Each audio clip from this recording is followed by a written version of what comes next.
Hi all അസ്സാം വലൈക്കും welcome back. ഇന്ന് നമ്മൾ തയ്യാറാക്കുന്നത് ഒരു മാജിക് സാമ്പാറാണ്. വെറും വെണ്ടയ്ക്കയും ഒരു ഉരുളക്കിഴങ്ങും ഉണ്ടെങ്കിൽ തേങ്ങ അരക്കാതെ തന്നെ നമുക്കിത് മാജിക്കൽ രുചിയിൽ ഉണ്ടാക്കിയെടുക്കാം. ചോറ്, ചപ്പാത്തി, ഇഡ്ഡലി, ദോശ തുടങ്ങിയ എല്ലാത്തിൻ്റെ കൂടെയും കഴിക്കാൻ പറ്റുന്ന ഈ സ്പെഷ്യൽ കൂട്ട് എങ്ങനെയാണ് തയ്യാറാക്കുന്നത് നമുക്ക് വേഗത്തിൽ കണ്ടു നോക്കാം. അപ്പോൾ വീഡിയോ ഇഷ്ടപ്പെട്ടാൽ ലൈക്ക് ചെയ്യാനും ഷെയർ ചെയ്യാനും മറക്കല്ലേ. നമുക്ക് വീഡിയോയിലേക്ക് നേരെ കടക്കാം.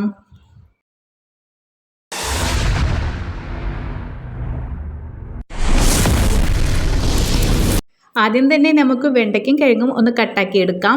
സാമ്പാറിലേക്ക് ആയതുകൊണ്ട് അധികം ചെറുതാക്കാതെ ഈ കാണുന്ന വലുപ്പത്തിൽ വേണം മുറിക്കാൻ.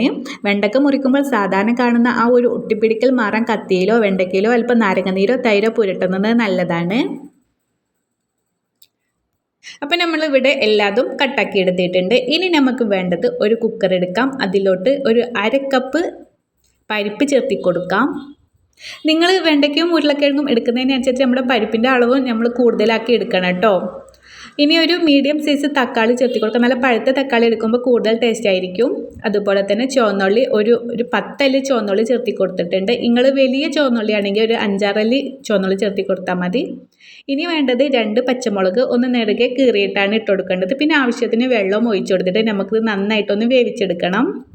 ഒരു 2 വിസിലടിച്ചാൽ തന്നെ ഇവിടെ വെന്ത് കിട്ടും കേട്ടോ. ആ സമയം കൊണ്ട് നമുക്ക് നമ്മുടെ വെണ്ടയ്ക്കയും ഉരുളക്കിഴങ്ങും നമുക്കൊന്ന് വഴറ്റി കൊടുക്കണം. വെണ്ടയ്ക്കയുടെ ആ ഒരു ഒട്ടിപ്പിടിക്കൽ മാറാൻ ഒരു 1.5 ടീസ്പൂണോളം എണ്ണയിൽ വഴറ്റുന്നത് വളരെ നല്ലതാണ്. അപ്പോഴാണ് ഇതിനൊരു പ്രത്യേക രുചി കിട്ടുന്നത്.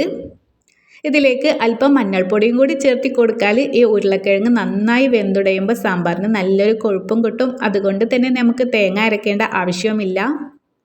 കുറച്ച് കറിവേപ്പിലയും കൂടി ചേർത്തി കൊടുക്കാം കേട്ടോ. അപ്പോഴേക്കും നമ്മുടെ പരിപ്പൊക്കെ നന്നായിട്ട് വെന്ത് വന്നിട്ടുണ്ട്. ഒരു തവി വെച്ചിട്ട് നമുക്ക് നന്നായി ഉടച്ചെടുക്കാം. അപ്പോൾ ഇതുപോലെ റെഡി ആയിട്ടുണ്ട് കേട്ടോ. വെണ്ടയ്ക്കയും ഉരുളക്കിഴങ്ങൊക്കെ നന്നായിട്ട് വഴഞ്ഞ് വന്നിട്ടുണ്ട്. അപ്പോൾ അല്പം 1/2 ടീസ്പൂണോളം മഞ്ഞൾപ്പൊടി ചേർത്തി കൊടുക്കാം. വീണ്ടും ഒന്ന് മിക്സാക്കി എടുക്കാം. ഇനി നമ്മുടെ സാമ്പാറിലെ ഏറ്റവും പ്രധാനപ്പെട്ട ആളെ ചേർക്കാൻ നന്നായി വേവിച്ച് ഉടച്ചെടുത്ത പരിപ്പാണിത്. ഇത് നമ്മൾ ആ വഴറ്റി വെച്ചിരിക്കുന്ന വെണ്ടയ്ക്കയിലോട്ടും കിഴങ്ങിലോട്ടും ഒഴിക്കുമ്പോൾ തന്നെ സാമ്പാറിന് ആ ഒരു പൂർണ്ണത കിട്ടും. പരിപ്പ് ചേർത്തതിന് ശേഷം എല്ലാം കൂടി നന്നായിട്ടൊന്ന് ഇളക്കി യോജിപ്പിക്കാം.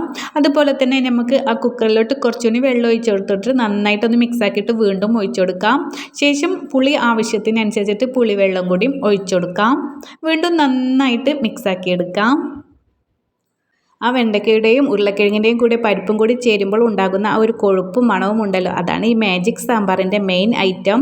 ഇനി ഇതിലോട്ട് ആവശ്യത്തിന് കുറച്ചുകൂടി നമുക്ക് വെള്ളം കൂടി ഒഴിച്ചു കൊടുത്തിട്ട് 2 ടീസ്പൂണോളം സാമ്പാർ പൊടിയാണ് ചേർത്തി കൊടുക്കുന്നത്. നമ്മളിതിൽ വേറെ പൊടികളൊന്നും ചേർത്തി കൊടുക്കുന്നില്ല കേട്ടോ. വീണ്ടും നന്നായി നമുക്ക് യോജിപ്പിക്കാം. ഇനി ഇതൊന്ന് നന്നായി തിളച്ച് വരട്ടെ. അതുവരെ നമുക്കൊന്ന് വെയിറ്റ് ആക്കാം. അപ്പോൾ ആവശ്യത്തിന് നമുക്ക് ഉപ്പും കൂടി ചേർത്തി കൊടുക്കാം. ഇനി വെണ്ടയ്ക്കും കിഴങ്ങൊക്കെ പെട്ടെന്ന് തന്നെ നമുക്ക് വെന്ത് കിട്ടും കേട്ടോ. അപ്പോൾ അടച്ച് വെച്ചിട്ട് തന്നെ ഒന്ന് വേവിച്ചെടുക്കാം. ഒരു 6-7 മിനിറ്റിൽ തന്നെ നമുക്ക് നന്നായി വെന്ത് കിട്ടുവേ. അപ്പോൾ ഒരു 6-7 മിനിറ്റ് കഴിഞ്ഞിട്ട് ഞാനൊന്ന് തുറന്ന് നോക്കിയതാണ് കേട്ടോ. അപ്പോൾ നല്ലൊരു സ്മെല്ലൊക്കെ വരുന്നുണ്ട്. ഇതിലിനി സാമ്പാർ കായ ഒന്നും ചേർക്കേണ്ട ആവശ്യമില്ല. സാമ്പാർ പൊടിയിൽ തന്നെ എല്ലാ പൊടികളും അത്യാവശ്യത്തിന് ഉണ്ടായിരിക്കും കേട്ടോ.